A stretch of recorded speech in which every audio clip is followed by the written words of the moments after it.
Hello everyone, welcome back to my channel. Ngasi another video amaga loina na mayam gi famda purga laksari ko.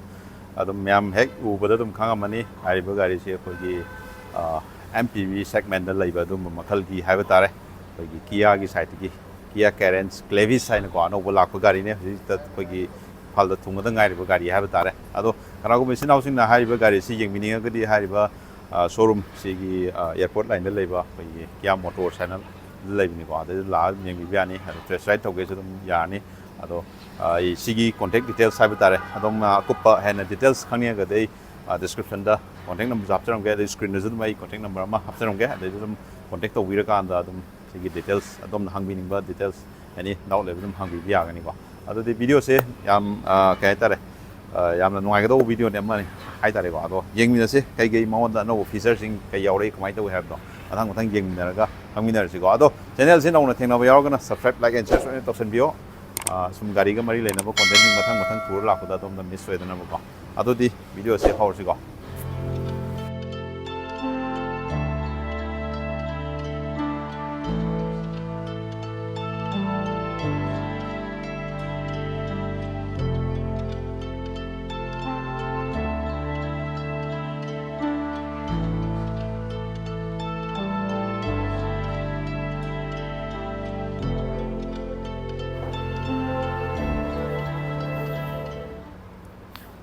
khoi yana da ai gari sigi hapet khoi exterior se hapet koina chalaga hapetang jengan bagi khudong sab dum logjage ko si ai looks mine o phangani ado gari si magi seater je 7 seater ko hade 6 seater option ju dum lai ko dum gi requirement di matungin dum loimak tana bi ya gani hai tare sina maningi mine o gani ko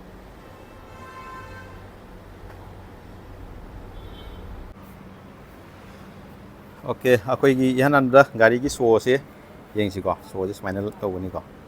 ado so je button je ama ani om mari smine pa le ko ado magi tongan ba yamna unique oi ba feature khara sum yaw ye ko yamna interesting oi ba ha tare ko akoy gi gari se dum sidagi dum gari start to sum yare ko ado ga akoy na kai gomba gari se nung sa da yam khamam matam du so koy gi windows se roll down to ge ga so adum sidagi dum namaga button je dum namaga na roll down to su yare ai hapetang usar ke ko mem yeng start toraga adagi windows roll down toraga su yeng ne se ko kamai to ge ba ai sigi mai feature special feature hai tare ko remote ki start to yawi keno dai usar ke ba seja sida namani ko lock sida aduga mu sida mu nam de ne ba adaga start se haure ba smai to na khoi gi magi start to gi feature je smai na yam faza feature ha tare yawe ba aduga khoi gi windows se roll down to ge har ga ju se ta khoi gi unlock sida nam ga ne ba sigi electrical adjustable to windows se roll down to re je ure ga smai to ge aduga mu singa ke har ga ju smai na lock ta khar koi na nam ka na mathan na num singa khar ne ba yam thina faza feature ne yaur si ko ado topa magi feature tongan ba unique oi feature khar jum hajar ke ga okay akhoi gi gari sigi magi an bada engine gi specification da lakho kan da maje engine je makhal ahum hai tare ko mogi petrol gi da 1.5 akhoi natural aspirated ama lere adu 1.5 turbo GDI da ama lere adu ga mo 1.5 diesel da ama lere ko adu smaina legeni adu ga automatic to sudum phangani ko adu gi si petrol gi da akhoi gi turbo da 7 speed 7 DCT option zu legeni ko ado hai ba gari segi magi koi power output sina koi 1.5 naturally aspirated ki lakho je koi keno lakhani 113 bhp ko around mai lakhani aduga 144 newton meter mai lakhani aduga magi koi turbo variant na mo turbo engine option na mo lakho sina koi 153 mai na lakhani ko bhp ja aduga newton meter sina koi 258.6 sang lakhani ko smai lai ne diesel zoom magi edum screen dum blob hapsar age go mai keno de engine output mai power do hapsar age ado front gi han dum heta hawr si go front da lai se ji look se smai num obira mani go ada koi gi sigi lai magi design je koi gi mamangi front gi koi grill je koi gi tiger gi magi face side tare go adu gi mai na hayam koi kia gi moi gi company gi side go magi look se adu sigi DRL smai na se koi gi indicator ga ani dual function noi de ni go sigi se ꯑꯗꯨꯒ ꯁꯤꯒꯤ ꯁꯤꯗꯩꯁꯨ ꯑꯃ ꯂꯥꯛꯑꯦ ꯃꯣꯏꯒꯤ ꯇꯣꯉꯥꯟꯕ logo ꯃꯥꯒꯤ ꯀꯩꯅꯣꯃ design ꯍꯥꯏꯇꯥꯔꯦ ꯁꯤꯁꯨ DRL ꯑꯣꯏꯅ ꯐꯪꯁꯟ ꯇꯧꯗꯣꯏꯅꯦ ꯑꯗꯨꯒ ꯃꯥꯒꯤ ꯑꯩꯈꯣꯏꯒꯤ 아이스 큐브ꯀꯤ ꯗꯤꯖꯥꯏꯟ ꯍꯥꯏꯇꯥꯔꯦꯀꯣ ꯃꯥꯒꯤ ꯍꯦꯗꯂꯦꯝꯞ ꯗꯤꯖꯥꯏꯟꯁꯦ ꯑꯩꯈꯣꯏꯒꯤ ꯃꯣꯏꯁꯦ ꯑꯩꯈꯣꯏꯒꯤ ꯁ꯭ꯇꯥꯔ ꯃꯦꯞ LED DRL ꯁꯨꯃꯥꯏꯅ ꯍꯥꯏꯌꯦꯕꯀꯣ ꯃꯣꯏ ꯁꯨꯃꯥꯏꯅ ꯑꯗꯨꯒ ꯁꯤꯁꯨ ꯑꯣꯜ ꯁꯤ ꯂꯣꯏ ꯀꯅꯦꯛꯇꯦꯠꯀꯤ ꯃꯑꯣꯡꯗ ꯁꯨꯃꯥꯏꯅ ꯂꯥꯛꯑꯦꯕꯀꯣ ꯑꯗꯨꯒ ꯑꯩꯈꯣꯏꯒꯤ ꯃꯥꯒꯤ ꯑꯗꯥꯁ ꯂꯦꯚꯦꯜ 2ꯗ ꯂꯥꯛꯀꯗꯣꯏꯅꯤ ꯁꯤꯁꯨꯀꯣ ꯑꯗꯨꯅ ꯃꯥꯒꯤ ꯀꯦꯃꯦꯔꯥ ꯌꯥꯎꯔꯛꯑꯅꯤ ꯑꯗꯨ 360 ꯗꯤꯒ꯭ꯔꯤ ꯀꯦꯃꯦꯔꯥꯁꯨ ꯑꯣꯏꯀꯣ ꯁꯤꯗ ꯃꯃꯥꯡꯗ ꯁꯤꯗ ꯀꯦꯃꯦꯔꯥ ꯌꯥꯎꯔꯤꯁꯦ ꯑꯗꯨꯒ ꯁꯦꯟꯁꯔꯁꯨ ꯁꯤꯗ ꯑꯃ ꯑꯅꯤ ꯃꯔꯤ ꯁꯨꯃꯥꯏꯅ ꯁꯦꯟꯁꯔ ꯁꯨꯃꯥꯏꯅ ꯂꯥꯛꯑꯦ ꯑꯗꯨꯒ ꯑꯩꯈꯣꯏꯒꯤ ꯃꯈꯥꯗ ꯑꯩꯈꯣꯏꯒꯤ ꯁ꯭ꯀꯤꯠ ꯄ꯭ꯂꯦꯠꯁꯦ ꯑꯩꯈꯣꯏꯒꯤ ꯄꯨꯔꯥ ꯑꯩꯈꯣꯏꯒꯤ ꯒ꯭ꯂꯣꯁꯤ ꯁꯤꯜꯚꯔ ꯍꯥꯏꯕ ꯇꯥꯔꯦ ꯑꯗꯨꯒꯤ ꯃꯑꯣꯡꯗ ꯁꯨꯃꯥꯏꯅ ꯑꯃ ꯍꯥꯞꯄꯦꯕꯀꯣ ꯁ꯭ꯀꯤꯠ ꯄ꯭ꯂꯦꯠꯁꯦ ꯃꯃꯥꯡꯁꯦ ꯑꯗꯣ ꯑꯗꯨꯝ ꯃꯃꯥꯡꯁꯦ ꯑꯣꯚꯔꯑꯣꯜ ꯌꯦꯡꯕꯗ ꯌꯥꯝꯅ ꯑꯗꯨꯝ ꯅꯨꯡꯉꯥꯏꯀꯣ ꯌꯥꯝꯅ ꯐ꯭ꯔꯦꯁ ꯗꯤꯖꯥꯏꯟ ꯀꯣ ꯑꯅꯧꯕ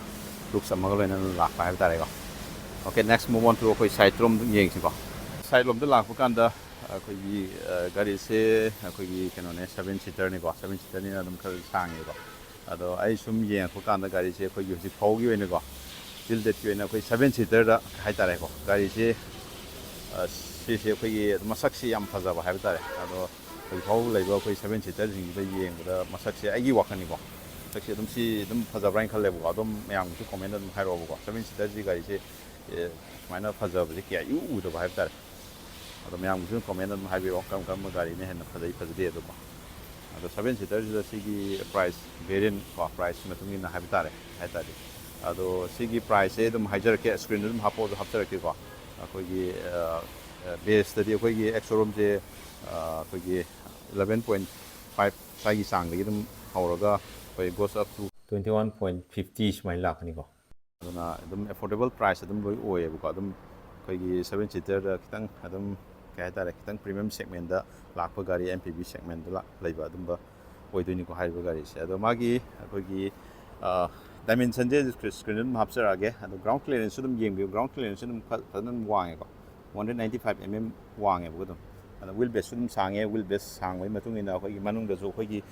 ꯂꯦగ్ ꯔꯨꯝ ꯃꯌꯥꯝ ꯑꯃ ꯑꯩꯈꯣꯏꯒꯤ ꯁ꯭ꯄꯦꯁꯁꯦ ꯑꯗꯨꯝ ꯐꯖꯅ ꯃꯔꯥꯡ ꯀꯥꯏꯅ ꯑꯗꯨꯝ ꯂꯩꯒꯅꯦꯕꯀꯣ ꯑꯗꯨ ꯌꯦꯡꯃꯤꯟꯅꯁꯦ ꯃꯥꯒꯤ ꯁꯥꯏꯠꯀꯤ ꯂꯨꯛꯁꯦ ꯎꯕꯤꯔꯀꯥꯟꯗ ꯑꯩꯈꯣꯏ ꯃꯅꯤꯡꯒꯤꯁꯨ ꯍꯥꯏꯐꯦꯠ ꯌꯦꯡꯍꯟꯖꯔꯛꯀꯦꯀꯣ ꯃꯅꯤꯡꯒꯤꯁꯤꯅ ꯁꯤꯅꯤ ꯁꯨꯃꯥꯏꯅ ꯎꯒꯅꯤꯀꯣ ꯁꯤꯁꯨ ꯑꯩꯈꯣꯏꯒꯤ ꯃꯣꯏꯒꯤ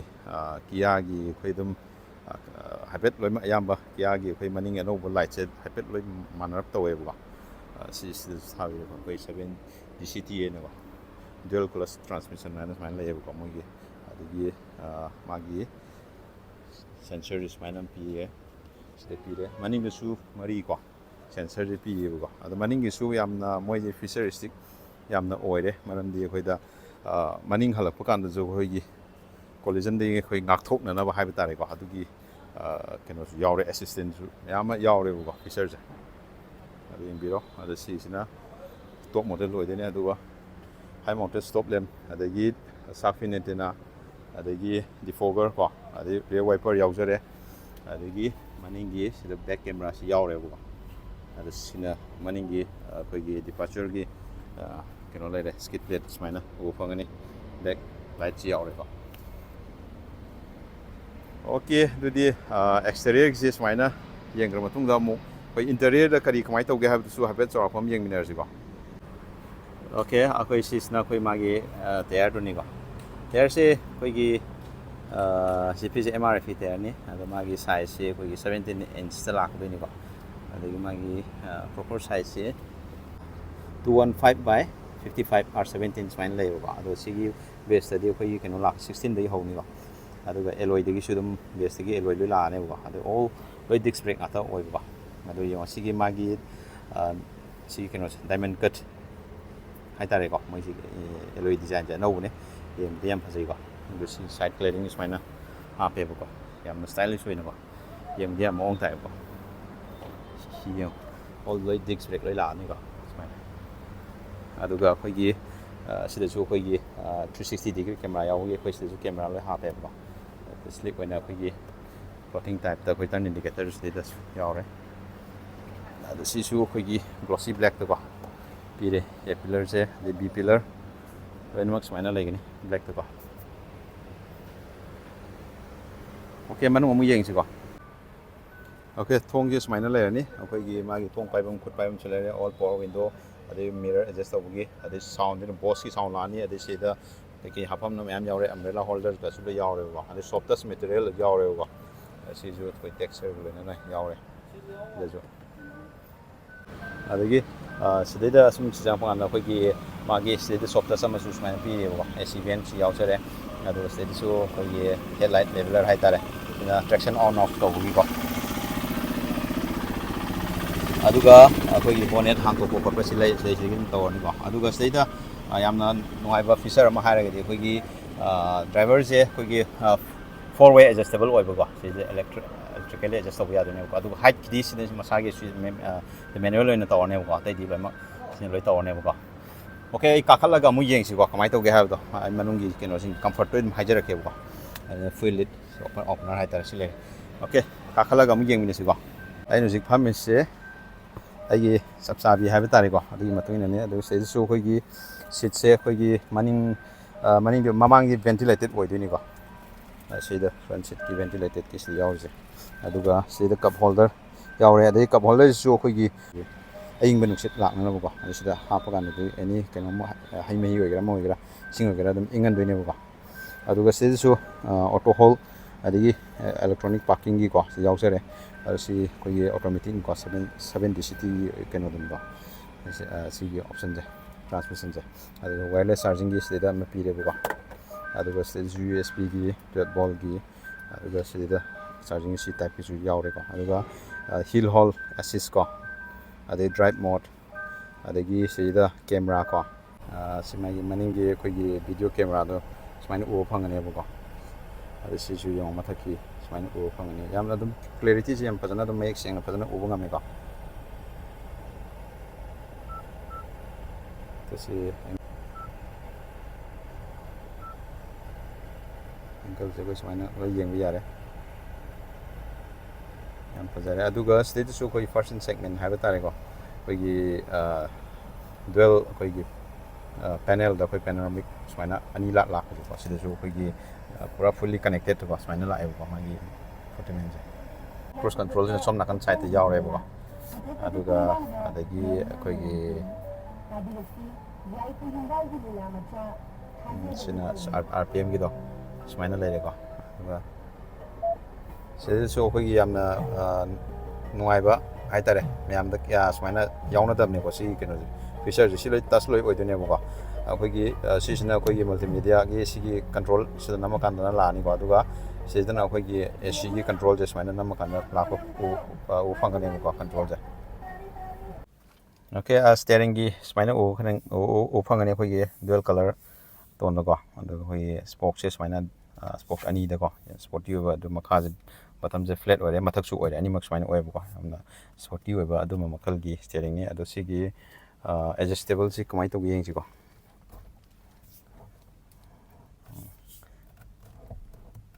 ꯇꯦꯂꯦꯁꯀꯣꯄꯤꯛꯇꯤ ꯁꯤꯗꯗꯤ ꯌꯥꯗ꯭ꯔꯦ ꯑꯩꯈꯣꯏꯒꯤ ꯑꯦꯗꯖꯁꯇꯦꯕꯜꯁꯦ ꯇꯦꯂꯦꯁꯀꯣꯄꯤꯛꯀꯤꯗꯤ ꯌꯥꯎꯗ꯭ꯔꯦꯕꯀꯣ ꯑꯗꯨꯒ ꯃꯥꯒꯤ ꯗꯦꯁꯕꯣꯔꯠ ꯁꯨꯃꯥꯏꯅ ꯎꯕ ꯐꯪꯒꯅꯤ ꯂꯦꯑꯥꯎꯠꯁꯦ ꯁꯤꯁꯨ ꯃꯥꯒꯤ ꯑꯩꯈꯣꯏꯒꯤ ꯁꯣꯐꯇꯁꯇ ꯍꯥꯏꯕ ꯇꯥꯔꯦꯀꯣ ꯑꯗꯨꯝ ꯁꯤꯁꯨ ꯑꯩꯈꯣꯏ ꯒ꯭ꯂꯕ ꯕꯣꯛꯁ ꯁꯨꯃꯥꯏꯅ ꯎꯕ ꯐꯪꯒꯅꯤꯀꯣ ꯑꯗꯨꯒ ꯑꯩꯈꯣꯏꯒꯤ ꯃꯌꯥꯏꯒꯤ ꯁꯨꯃꯥꯏꯅ ꯁꯦꯟꯇꯔ ꯀꯣꯟꯁꯣꯜꯗ ꯁꯨꯃꯥꯏꯅ ꯑꯗꯨꯝ ꯂꯦꯑꯥꯎꯠꯁꯦ ꯁꯨꯃꯥꯏꯅ ꯎꯕ ꯐꯪꯒꯅꯤꯀꯣ ꯌꯥꯝꯅ ꯒ꯭ꯂꯣꯁꯤꯗꯀꯣ ꯌꯥꯝꯅ ꯄ꯭ꯔꯤꯃꯤꯌꯝ ꯑꯣꯏ ꯌꯦꯡꯕꯗꯀꯣ ꯑꯗꯨꯒ ꯁꯤꯅ ꯑꯥꯔꯝꯔꯦꯁꯁꯤ ꯌꯥꯝ ꯑꯗꯨꯝ ꯃꯔꯥꯡ ꯀꯥꯏꯅ ꯆꯥꯎꯅ ꯌꯥꯎꯔꯤ ꯑꯗꯩ ꯃꯁꯤꯁꯤꯗꯁꯨ ꯑꯩꯈꯣꯏꯒꯤ ꯀꯩꯀꯩ ꯊꯝꯕ ꯌꯥꯕꯀꯣ ꯑꯗꯩ ꯁ꯭ꯄꯦꯁꯁꯦ ꯃꯌꯥꯝ ꯑꯃ ꯊꯝꯕ ꯌꯥꯕꯒꯤ ꯃꯑꯣꯡꯅꯤ ꯁꯤ ꯂꯩꯁꯦ ꯌꯥꯝ ꯐꯖꯅ ꯌꯥꯎꯔꯤ ꯍꯥꯏꯕ ꯇꯥꯔꯦ ꯑꯣꯀꯦ ꯑꯩ ꯃꯃꯥꯡꯗ ꯍꯧꯖꯤꯛ ꯑꯩꯅ ꯂꯩꯔꯤꯕ ꯄꯣꯖꯤꯁꯟꯁꯦ ꯁꯤ ꯑꯩꯒꯤ ꯆꯞ ꯆꯥꯕꯤꯗ ꯂꯦꯚꯦꯜꯗ ꯊꯅꯝꯃꯒꯦ ꯑꯗꯨꯒ ꯃꯅꯤꯡꯗ ꯑꯃꯨꯛ ꯃꯅꯤꯡꯒꯤ ꯀꯝꯐꯔꯠꯇꯨꯁꯨ ꯌꯦꯡꯃꯤꯟꯅꯁꯤꯀꯣ ꯑꯗꯨ ꯌꯦꯡꯗ꯭ꯔꯤꯉꯩꯗꯁꯨ ꯁꯤꯗꯁꯨ ꯑꯩꯈꯣꯏꯒꯤ ꯑꯣꯇꯣ ꯗꯤꯃꯤꯡ IRBM ꯑꯣꯏꯔꯦꯀꯣ ꯁꯤꯒꯤꯁꯦ ꯑꯗꯨꯒ ꯂꯦꯝꯁꯦ ꯁꯤ LED ꯅꯤ ꯁꯤꯁꯨ ꯑꯗꯒꯤ ꯁꯤꯅ ꯄꯦꯅꯣꯔꯥꯃꯤꯛ ꯐꯨꯜ ꯄꯦꯅꯣꯔꯥꯃꯤꯛ ꯁꯟꯔꯨꯞ ꯗꯨꯋꯦꯜ ꯄꯦꯅꯦꯜꯗꯀꯣ ꯁꯨꯃꯥꯏꯅ ꯎꯕ ꯐꯪꯒꯅꯤꯀꯣ ꯑꯗꯣ ꯁꯤꯗꯩꯗꯁꯨ ꯑꯩꯈꯣꯏꯒꯤ ꯌꯥꯝꯅ ꯑꯩꯈꯣꯏꯒꯤ ꯅꯨꯡꯉꯥꯏꯕ ꯌꯦꯡꯕꯗ ꯌꯥꯝ ꯐꯖꯕ ꯑꯃꯁꯨ ꯌꯥꯎꯔꯤ ꯑꯩꯈꯣꯏꯒꯤ 64 ambient ꯂꯥꯏꯠ ꯍꯥꯏꯅꯀꯣ ꯑꯩꯈꯣꯏ ꯏꯟꯇꯦꯔꯤꯌꯔꯁꯤꯀꯣ ꯁꯤꯗꯩ ꯎꯔꯤꯁꯤꯅꯤꯀꯣ ꯅꯨꯡꯗꯥꯡꯗꯒꯗꯤ ꯌꯦꯡꯕꯗ ꯌꯥꯝꯅ ꯐꯖꯒꯗꯧꯕ ꯑꯗꯨꯝꯕ ꯃꯈꯜꯒꯤ ꯀꯩꯅꯣ ꯑꯣꯏꯀꯣ ꯑꯗꯨꯒ ꯎꯔꯤꯁꯦ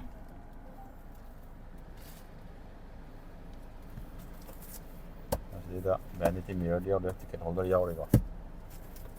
somda yaure vanity mirror okay to di maning da musala ga mu yeng chi ko sit ki ko gi thai support yam dum nungai aduga side holder su dum yam phajana marang kaina dum yawe ko sigi je aduna phamba ga yam nungai hai tare okay to di maning da mu yeng chi ko ai si second row se pet ka khala ga yeng an jara ke ko myam ai som gi jana usara ke sine lai je ai mamangi de ai chap chana ai mamangi ai adjust tawga thamngam ai gi height che khoi 5.89 gi sang ne ba ko wang je adai de stage so khoi gi air purifier ai nama yauri ba ko se sa khoi gi nuksi se aseng ba khoi gi hakchang chok tana bai ha ba tare enta seng har ga di sini smile lai re du ga khoi gi side smile na khoi gi curtain am ju hapi re khoi sa matam ni na ko smile na tor ga dum amna nungai na khoi gi ingna sa se khal ga dum sat pa gi khulong ya bai khulong sa ju lai re ba ada S7 sida jum thakta maina ani happy re ba dei hook yaure ade light yaure dei grab handle yaure ba aduga ni rum je dei magazine holder yaure ba ado sida thai support su yam phajana manang kaina rum yaure ado sigi captain si hai tare ko sigi armrest amam ju loi happy re ba ida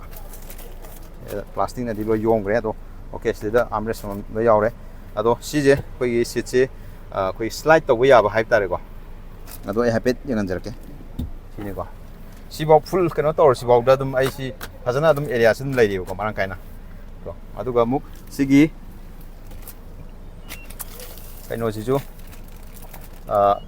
incline recline dum adjust to ya ba maina ko aduna koi long journey sat matam da sigi yam ngai ba amna maina incline recline ya ba sit se yamna heng ngai ra kani ko sin hena okay aduga ai sigi chapchana ai ju si adjust chap chana tor ma ge bu ai aduga maning ge sala kan mo ai gi sit ki maning gi comfort zum yeng je bu adu si captain sin ina sigi mayai sida ham oib su kaim leitre adu sida su khoi gi yam nuai bamna maning gi su re passenger gi damak ta khoi gi charger hai tare ko fast charger hai tare charging point ani pi bu ko adu yeng je de kai phone ke gi tham ju si leire aduga si ham oib su am ta yaw dre du yam nuai nan pham ba yar ni ko okay aduga ai muk sigi maning ro ka ba gi maning gi su mu yeng nar si ko tuga khoi maning sit ka ba gi se yam nungai ba si ju khoi gi feature amani haibadi yam line haibata sit se khoi yam na khoi gi ka ta re mangan yam sang da bi da khudom khunau bi yam khang hoi na tak nam kan da irai line adum access to goi ya re ba aduna smai taroga for irai line to ni du ka khat ke har ga ju khoi han nang son ba lair ga su dum sida paibam khut paibam am su pa le ba mai pa ga dum irai line ka ba ya re ba aduga ai habit aigi mamangi sit ki chapchana laigra matung do ai zik phangiba maningi keno se ni room je smaina chi mari muki chang no ba smaina leibu ba aduga sida so khoi gi cup holders yaure aduga rear passenger gi damak ta AC benjum happy re ba yam nungai go sida chapchana direct ta re ba adu LED light yaure ani sida bibi re aduga charging gi ju sida ju pi re ba aduga sit se maningi ju amuk fall to mu ya bi mu yem to adu tadi yam nungai na sat pa ya ga da ge do sigi ke no su ere su yem ge fa na nungai na aina sum ye pa da ha ba tare ju pa sum theng na pa da koi 7 seater da maning rear seat da yamna nungai na comfort oina pham ba ya ba si ai si oi brand na khale to pa su leiram ba di ai ko aina theng na da bai wa ne ado ji pau gi na sum theng na pa da ai gi experience da maning ge rear se dum yam marang kaina nungai na pham ya ba se si dum oi di ko ju pau de okay duga khoi maning lom da lakpa kan da magi boot space ha ta boot space kyam lai kamai ta we have doi samla pa ha petang hajar ke zik lai film si da di khoi 216 gi sang da smaina phangi ko boot space ha duga se light boot reading lamp ha ta re ko si yaure adi hook ko yaure ko ado hen khoi luggage ko ni ga jo ko gi 645 liter gi sang da dum pu ba yai ko ha di adum gi mi masing duna mi ahum mari dang wara ga di si dum fold tor ga si khoi po chei boot space oina dum sina ge dum ya re ba gi se khoi si se che fold to ba yai ba ai fold tor ga ha pedang usara ke ma gi kenos mana yo se che loin tuon ga kan space adu ki matik marang kaina lai re ba ado ai ꯍꯥꯏꯐꯦꯠꯇꯪ ꯀꯥꯈꯠꯂꯒ ꯌꯦꯡꯍꯟꯖꯔꯛꯀꯦꯕꯀꯣ ꯍꯧꯖꯤꯛ ꯑꯩꯅ ꯍꯧꯖꯤꯛ ꯂꯩꯔꯤꯁꯦ ꯑꯩꯈꯣꯏꯒꯤ ꯁꯤꯠ ꯑꯅꯤꯗꯣ phone ꯇꯧꯈ꯭ꯔ ꯃꯇꯨꯡꯗ ꯂꯩꯕ ꯁ꯭ꯄꯦꯁꯇꯨꯅꯤꯀꯣ ꯑꯗꯨꯛꯀꯤ ꯃꯇꯤꯛ ꯂꯩꯈ꯭ꯔꯦ ꯑꯃꯨꯛ ꯑꯩ ꯍꯧꯖꯤꯛ ꯁꯤꯗꯒꯤ ꯍꯦꯟꯅ ꯆꯪꯁꯤꯟꯕ ꯐꯥꯎ ꯌꯥꯔꯤꯕꯀꯣ ꯁ꯭ꯄꯦꯁ ꯀꯩꯅꯣ ꯁ꯭ꯄꯦꯁꯁꯦ ꯑꯗꯨꯛꯀꯤ ꯃꯇꯤꯛ ꯂꯩꯈ꯭ꯔꯦꯀꯣ ꯑꯗꯣ ꯁꯤꯁꯨ ꯑꯃꯨꯛ ꯐꯣꯜ ꯇꯧꯍꯜꯂꯒ ꯑꯗꯨꯝ ꯁ꯭ꯄꯦꯁꯁꯦ ꯑꯗꯨꯛꯀꯤ ꯃꯇꯤꯛ ꯃꯔꯥꯡ ꯀꯥꯏꯅ ꯇꯨꯝꯕ ꯐꯥꯎ ꯌꯥꯕꯒꯤ ꯀꯟꯗꯤꯁꯟꯅꯤꯀꯣ ꯂꯩꯔꯤꯁꯦ ꯑꯩꯈꯣꯏꯒꯤ ꯂꯣꯡ ꯖꯔꯅꯤ ꯑꯩꯈꯣꯏꯒꯤ ꯇ꯭ꯔꯤꯞꯀꯨꯝꯕ ꯁꯥꯡꯅ ꯆꯠꯄꯗ ꯑꯩꯈꯣꯏꯒꯤ ꯌꯥꯝꯅ ꯅꯨꯡꯉꯥꯏꯒꯗꯧꯕ ꯑꯩꯈꯣꯏꯒꯤ ꯒꯥꯔꯤꯅꯦꯅ ꯍꯥꯏꯅꯤꯡꯀꯣ MPV ꯁꯦꯒꯃꯦꯟꯗ ꯂꯩꯕ ꯑꯗꯨꯝꯕ ꯃꯈꯜ ꯀꯤꯌꯥꯒꯤ ꯑꯩꯈꯣꯏꯒꯤ ꯀ꯭ꯂꯦꯕꯤꯁ ꯍꯥꯏꯁꯦ ꯁꯤꯁꯦ ꯌꯥꯝꯅ ꯅꯨꯡꯉꯥꯏꯕ ꯑꯗꯨꯝꯕ ꯖꯔꯅꯤ ꯆꯠꯄꯗ ꯅꯨꯡꯉꯥꯏꯒꯗꯧꯕ ꯒꯥꯔꯤ ꯑꯃ ꯑꯣꯏꯅꯤ ꯍꯥꯏꯗꯤ ꯃꯄꯥꯟꯗ ꯍꯣꯇꯦꯜꯗ ꯂꯦꯛꯅꯗ꯭ꯔꯒꯁꯨ ꯑꯗꯨꯝ ꯌꯥꯔꯦ ꯁꯤ ꯑꯗꯨꯝ ꯁꯤꯠꯁꯦ ꯐꯣꯜ ꯇꯧꯔ ꯃꯅꯨꯡꯗ ꯑꯗꯨꯝ ꯇꯨꯝꯃꯁꯨ ꯑꯗꯨꯝ ꯌꯥꯔꯅꯤꯀꯣ ꯑꯗꯨꯛꯀꯤ ꯃꯇꯤꯛ ꯆꯥꯎꯔꯦ ꯍꯥꯏꯇꯥꯔꯦ ꯑꯣꯀꯦ ꯑꯗꯨꯒ ꯁꯦꯐꯇꯤ ꯐꯤꯆꯔꯔꯣꯝꯗ ꯌꯦꯡꯉꯛꯄ ꯀꯥꯟꯗ ꯃꯥꯁꯦ ꯑꯗꯥꯁ ꯂꯦꯚꯦꯜ 2ꯅꯤ ꯑꯩꯈꯣꯏꯒꯤ ꯁ꯭ꯇꯦꯟꯗꯔꯠꯇꯨꯒꯤ 6 ꯑꯦꯌꯔ ꯕꯦꯒ ꯌꯥꯎꯔꯛꯑꯅꯤꯀꯣ ꯑꯗꯨꯒ ꯐꯤꯆꯔ ꯑꯇꯣꯞꯄ ꯃꯌꯥꯝꯁꯨ ꯌꯥꯎꯔꯤ ꯑꯩꯈꯣꯏꯒꯤ ꯑꯦꯂꯦꯛꯇ꯭ꯔꯣꯅꯤꯛ ESC ꯑꯗꯒꯤ ꯚꯦꯍꯤꯀꯜ ꯁ꯭ꯇꯦꯕꯤꯂꯤꯇꯤ ꯃꯦꯅꯦꯖꯃꯦꯟ ꯑꯗꯩ ꯕ꯭ꯔꯦꯛ ꯑꯦꯁꯤꯁ ꯑꯗꯒꯤ ꯍꯤꯜ ꯍꯣꯜ ꯑꯦꯁꯤꯁ ꯀꯣ ꯑꯗꯩ ꯗꯥꯎꯟ ꯍꯤꯜ ꯕ꯭ꯔꯦꯛ ꯀꯟꯇ꯭ꯔꯣꯜ ꯑꯗꯒꯤ ꯇꯥꯌꯔ ꯄ꯭ꯔꯦꯁꯔ ꯃꯣꯅꯤꯇꯔꯤꯡ ꯁꯤꯁꯇꯦꯝ ꯑꯗꯨꯒ ꯑꯇꯣꯞꯄ ꯐꯤꯆꯔ ꯍꯥꯏꯔꯒꯗꯤ ꯑꯩꯈꯣꯏꯒꯤ ꯃꯥꯁꯦ ꯐ꯭ꯔꯟ ꯀꯣꯂꯤꯖꯟ ꯋꯥꯔꯅꯤꯡ ꯀꯣ ꯑꯗꯩ ꯁ꯭ꯃꯥꯔꯠ ꯀ꯭ꯔꯨꯖ ꯀꯟꯇ꯭ꯔꯣꯜ ꯑꯗꯒꯤ ꯂꯦꯟꯀꯤꯞ ꯑꯦꯁꯤꯁ ꯁꯨꯝꯕ ꯃꯌꯥꯝ ꯁꯦꯐꯇꯤ ꯐꯤꯆꯔ ꯃꯌꯥꯝ ꯌꯥꯎꯔꯤꯕꯀꯣ ꯑꯗꯣ ꯁꯤꯅꯤ ꯌꯥꯝ ꯐꯕ ꯑꯗꯨꯝꯕ ꯃꯈꯜꯒꯤ ꯒꯥꯔꯤꯅꯤꯀꯣ ꯑꯗꯨꯅ ꯒꯥꯔꯤ ꯊꯧꯕ ꯃꯇꯝꯗ ꯁꯦꯞ ꯑꯣꯏꯅꯕ ꯁꯤꯠ ꯕꯦꯜꯠ ꯐꯥꯕꯤꯌꯨꯀꯣ ꯁꯣꯏꯗꯅ ꯑꯗꯨꯒ ꯂꯥꯁꯇ ꯀꯟꯀ꯭ꯂꯨꯖꯟꯗ ꯍꯥꯏꯔꯤꯕ ꯒꯥꯔꯤꯁꯤ 7 ꯁꯤꯇꯔꯒꯤꯗꯃꯛꯇꯗꯤ ꯑꯩꯈꯣꯏꯒꯤ ꯕꯤꯛ ꯐꯦꯃꯤꯂꯤꯒꯤꯗꯃꯛꯇꯗꯤ ꯌꯥꯝꯅ ꯈꯨꯗꯣꯡꯆꯥꯕ ꯑꯗꯨꯝꯕ ꯌꯥꯝ ꯐꯖꯕ ꯐꯤꯆꯔ ꯂꯣꯗꯦꯠ ꯑꯣꯏꯕ ꯑꯗꯨꯝꯕ ꯃꯈꯜꯒꯤ ꯒꯥꯔꯤ ꯑꯣꯏꯔꯦꯀꯣ ꯑꯗꯣ ꯀꯅꯥꯒꯨꯝꯕ ꯏꯆꯤꯟ ꯏꯅꯥꯎꯅ ꯄꯥꯝꯂꯕꯗꯤ ꯑꯩꯈꯣꯏꯒꯤ ꯀꯣꯟꯇꯦꯛ ꯇꯧꯁꯤꯟꯕꯤꯌꯨꯀꯣ ꯀꯣꯟꯇꯦꯛ ꯅꯝꯕꯔ ꯌꯥꯎꯔꯕꯅꯤ